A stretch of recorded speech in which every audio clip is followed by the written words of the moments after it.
Hello friends, welcome to my YouTube channel.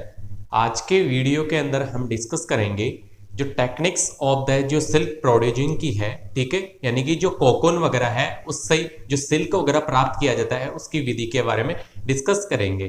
ठीक है, जो कोकून्स वगैरह होते हैं, techniques for obtaining silk from cocoons, यानी कि जो कोकून्स वगैरह है उनसे सिल्क वगैरह प्राप्त किया जा रहा है, ठीक है, किस विधि के द्वारा, तो उसके बारे में जानेंगे।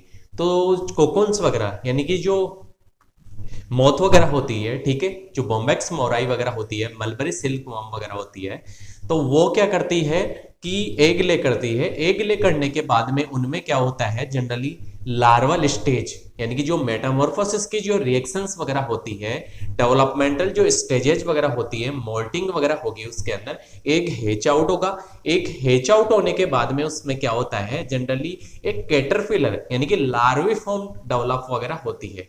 लार्वी फॉर्म डेवलप हो गई, उसके अंदर क्या होगा, मोल्टिंग होगी। मोल्टिंग का मतलब यह होता है कि जो उसकी स्किन्स वगैरह होगी, उसकी बॉडी स्ट्रक्चर वगैरह होगी, साइज वगैरह होगी, उसके अंदर क्या होगा, इंक्रीज होगा, यानी कि साइज बढ़ेगी आकार के अंदर। जैसे जैसे वो फीड करती जाएगी मलबरी सिल्क वॉर्म, तो जैसे जैसे फीड करेगी ना, वैसे वैसे उसके अंदर क्या होगा, जो डेवलपमेंटल स्टेजेज है, मोल्टिंग वगैरह है, उसकी स्टेजेज चलती जाएंगी। First instar, second instar, third instar, fourth और फिफ्थ इंस्टार तक इसके अंदर मोल्टिंग होती है।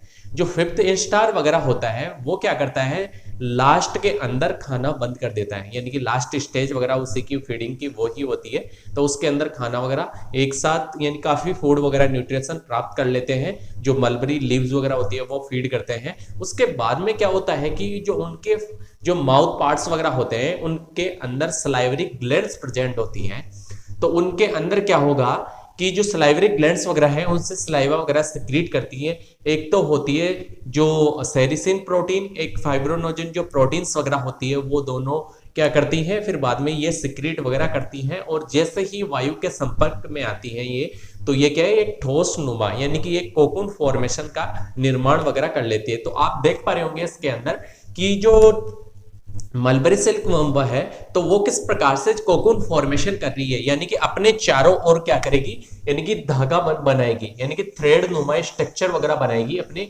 चारों ओर कवरिंग वगैरह कर लेगी। ठीक है, कोकून्स वगैरह का सलाइवा वगैरह सिक्रीट करेगी, और धीरे धीरे आप लोग देख पा रहे होंगे इसके अंदर तो किस प्रकार से ये, यानी कि गोले नुमा स्ट्रक्चर वगैरह, व्हाइटिश जो रेशा वगैरह है, ठीक है, रेशे वगैरह, तो वो अपने चारों ओर बॉडी के फॉर्म के अंदर क्या है, चारों तरफ कवरिंग वगैरह बना के रखे हुए हैं। ठीक है, जो उसकी माउथ पार्ट की जो सलाइवरी ग्लैंड्स वगैरह प्रेजेंट है ना, उनसे जो सलाइवा वगैरह सेक्रेट कर रही है, तो कोकून फॉर्मेशन ये क्या कर लेती है, बना लेती है। ठीक है, जो कोकून वगैरह बन गया, उसके बाद में इसके अंदर क्या है कि डेवलपमेंटल स्टेजेस तो चलती रहेंगी, प्यूपा वगैरह डेवलप वगैरह होगा इसी के अंदर। ठीक है, जो प्यूपा वगैरह होगा वो क्या है कि ब्रेक डाउन कर लेगा इसको, और फिर हेच आउट होके इसको ब्रेक करके, काट के, और फिर बाद में बाहर निकल जाएगा। ठीक है, एडल्ट फॉर्म के अंदर, तो उनको सेपरेट वगैरह कर लेंगे। जो रियरिंग मेथड्स वगैरह थी उसके बारे में देख लिया था।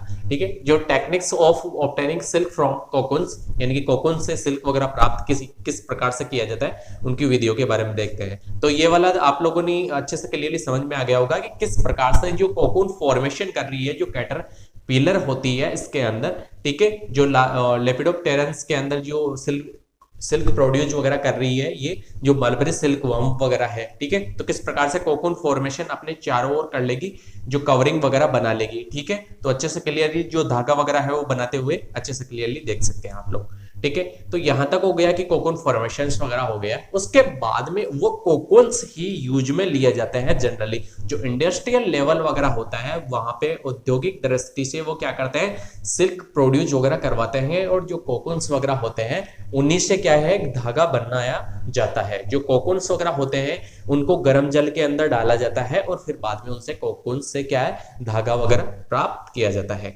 तो इसके अंदर दो टेक्निक्स वगैरह हैं, दो मेथड्स वगैरह होती हैं, दो विधियां हैं। तो सबसे पहले मेथड है स्टिफलिंग मेथड है, और नेक्स्ट है रीलिंग एंड स्पेनिंग मेथड्स वगैरह, रीलिंग एंड स्पेनिंग मेथड्स वगैरह। तो सबसे पहले हम देखते हैं जो स्टिफनिंग मेथड वगैरह है उसके बारे में, जो जनरली जो इंडस्ट्रियल लेवल के अकॉर्डिंग व्यापारी वगैरह यूज में लेते हैं। तो स्टिफलिंग मेथड के बारे में सबसे पहले देखते हैं। इसके अंदर क्या होगा, कोकून से रेशम प्राप्त वगैरह करने के लिए इसको क्या किया जाएगा, यानी कि गर्म जल में डालकर या ओवन में अधिक ताप पर रखकर मार दिया जाता है। यह क्रिया स्टिफलिंग कहलाती है। यह क्या क्रिया कहलाती है, स्टिफलिंग। तो जनरली स्टिफलिंग जो मेथड्स वगैरह होती है उसके अंदर क्या होगा, जो कोकून्स बन गए, ठीक है, जो कैटरपिलर है उन्होंने कोकून फॉर्मेशन वगैरह कर लिया, ठीक है, ये कोकून फॉर्मेशन वगैरह कर लिया। इसी को क्या करेंगे, कोई पात्र वगैरह होगा, ठीक है, गर्म जल वगैरह करेंगे इसके अंदर, ठीक है, तो इसी के अंदर क्या करेंगे, इन कोकून्स को इसके अंदर डाला जाता है। इन कोकून्स को क्या किया जाता है, इसके अंदर डाला जाता है, ठीक है। इन कोकून्स वगैरह को गर्म जल के अंदर डालेंगे तो इससे क्या होगा कि कोकून्स वगैरह है उनके अंदर जो बंद वगैरह होता है, ठीक है, जो एक तरीके से गोलीनुमा स्ट्रक्चर वगैरह है, तो वो उसके अंदर जो थ्रेड वगैरह चारों तरफ लिपटा हुआ है धागा वगैरह, तो वो क्या है, खुल जाता है, ठीक है। तो इसके अंदर कोकून से रेशम प्राप्त करने के लिए कोकून को गर्म जल में डालकर या ओवन में अधिक ताप पर रखकर किल कर दिया जाता है। यानी कि उनको क्या किया जाता है, जो कोकून्स वगैरह के अंदर जो डेवलप वगैरह हो रहे हैं, प्यूपी वगैरह, ठीक है, प्यूपल जो स्टेज वगैरह है, उनको किल करना ही क्या कहलाता है, स्टिफलिंग मेथड कहलाती है, क्रिया कहलाती है, ठीक है, स्टिफलिंग कहलाती है। तो यहां तक आप लोगों को समझ में आ गया होगा कि स्टिफलिंग मेनली होती क्या है, ठीक है ना।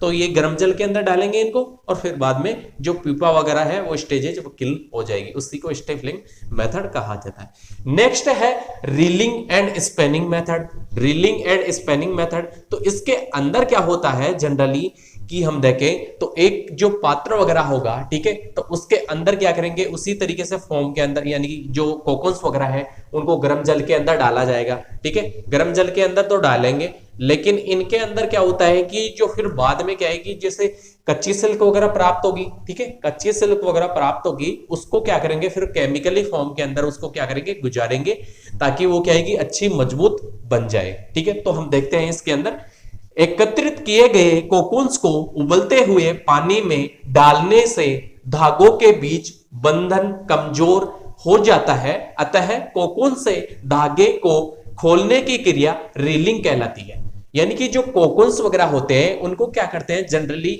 जो पात्र वगैरह है उसके अंदर क्या है कि जो बड़े पात्र वगैरह होते हैं, ठीक है, जो इंडस्ट्रियल लेवल के अकॉर्डिंग रखे जाते हैं, तो वो क्या करते हैं उन कोकून्स वगैरह को इसके अंदर पात्र वगैरह के अंदर डालेंगे, ठीक है, इसके अंदर डालेंगे। डालने के बाद में क्या होगा, जो कोकून्स वगैरह के अंदर क्या होगा, जो बंध वगैरह है, यानी कि जो धागा वगैरह है वो आपस में फ्यूज वगैरह हुए हुए हैं, ठीक है ना, जो फ्यूज हुए हुए हैं फिलामेंट्स वगैरह, तो उनके अंदर जो बंद वगैरह है, चिपचिपे नुमा जो स्ट्रक्चर वगैरह, वो क्या होगी, जो बंद है वो खुल जाएंगे एक तरीके से, ठीक है, तो सीधे धागे के रूप के अंदर वो क्या होगा, प्राप्त हो जाएगा हमें। तो इसी को क्या कहा जा रहा है, यानी कि जो कोकून वगैरह है धागे खोलने की क्रिया ही क्या कहला रही है, रीलिंग कहलाती है, यानी कि रीलिंग मेथड कहलाएगी।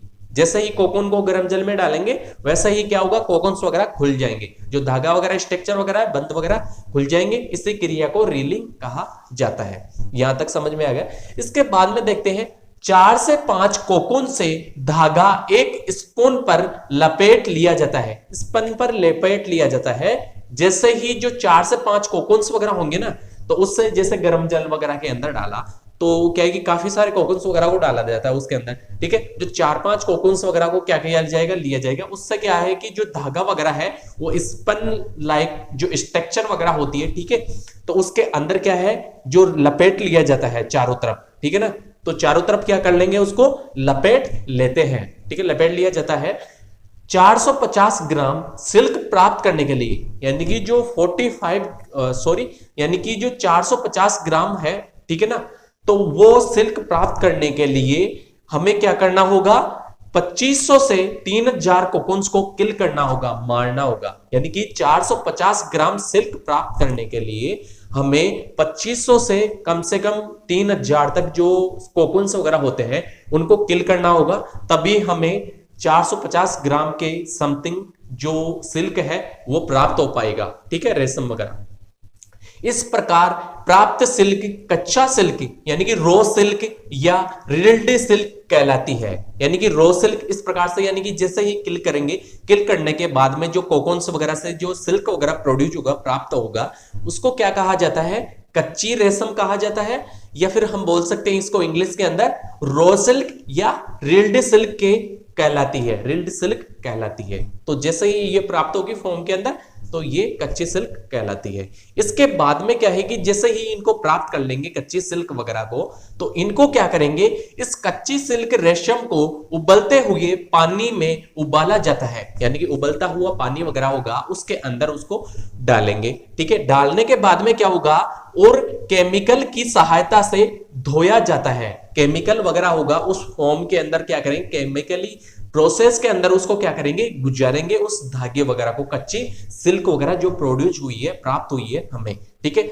जिससे ये पक्के धागे में बदल दिए जाते हैं, जिससे क्या होगा, जो मजबूत धागा वगैरह बन जाएगा। जैसे ही केमिकल फॉर्म के अंदर गुजारेंगे उसके अंदर क्या होगा, ब्राइटनेस यानी कि चमक भी आ जाएगी, क्योंकि कच्ची सिल्क वगैरह प्राप्त हो रही है ना, तो उस टाइम पे क्या होता है कि ये हल्की येलोइश टाइप की रहती है। और नॉर्मली जो कोकून्स वगैरह होते हैं वो क्या होते हैं, यानी कि व्हाइटिश एंड हल्के येलोइश टाइप के होते हैं। ठीक है, तो अलग अलग कोकून्स यानी कि अलग अलग जो सिल्क वगैरह प्राप्त की जा रही है। जनरली तो हम बात करें जो मलबरी सिल्क वगैरह वर्म है उसके बारे में, जो मलबरी सिल्क वर्म है उससे जो प्राप्त हो रही है सिल्क वगैरह, नहीं तो जैसे और भी है ओक सिल्क वर्म वगैरह भी होती है, मूंगा सिल्क वर्म भी होती है। ठीक है, तो इस प्रकार से और भी सिल्क वर्म वगैरह है, तो वो उनके अकॉर्डिंग यानी कि अलग अलग जो सिल्क वर्म है उनके अकॉर्डिंग क्या है कि अलग अलग जो रेशम वगैरह है वो प्राप्त की जाती है, क्योंकि उनका क्या है कि कोकून फॉर्मेशन वगैरह होगा, उनका थोड़ा हल्का सा ज्यादा येलोइश टाइप का, वो अकॉर्डिंग टू स्पीसीज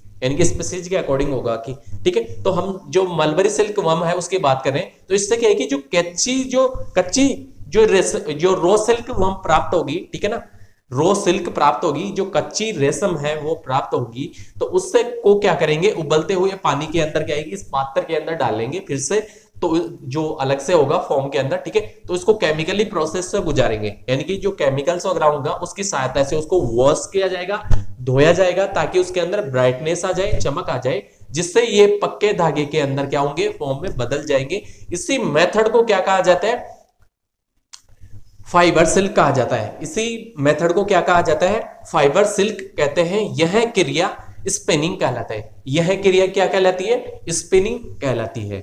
तो आप लोगों को अच्छे से क्लियरली आप लोग देख पा रहे होंगे इसके अंदर कि किस प्रकार से ये कोकून्स वगैरह होते हैं, इनको किल वगैरह किया जाता है और फिर बाद में इनसे जो सिल्क वगैरह होती है, कच्चे सिल्क प्राप्त की जाती है। इसको तो क्या कहा जा रहा है, रीलिंग वगैरह मेथड कहा जा रहा है। और इसको फिर बाद में गर्म जल के अंदर दोबारा से डालेंगे और जो केमिकली जो प्रोसेस वगैरह होगी, केमिकल्स वगैरह से गुजारेंगे, इसको धोएंगे, ठीक है, वॉश करेंगे, तो फिर उससे क्या होगा, जो अच्छी सिल्क वगैरह प्राप्त होगी, मजबूत सिल्क प्राप्त होगी और उसके अंदर भी चमक वगैरह होगी, ब्राइटनेस होगी। ठीक है, तो इस प्रकार से हमने देख लिया जो techniques of the obtaining silk from the cocoons, यानी कि कोकून से सिल्क किस प्रकार से प्राप्त की जाती है। तो अच्छे से क्लियरली समझ में आ गया होगा आप लोगों को। ठीक है, तो ये हमारी 2 मेथड थी, वो कंप्लीट हो चुकी है। आप लोग इसको राइट डाउन कर लीजिए। ठीक है, और अभी तक आप लोगों ने हमारे चैनल को सब्सक्राइब नहीं किया तो सब्सक्राइब करें, लाइक एंड शेयर करें, ताकि आने वाला नोटिफिकेशंस आप लोगों को मिलता रहे।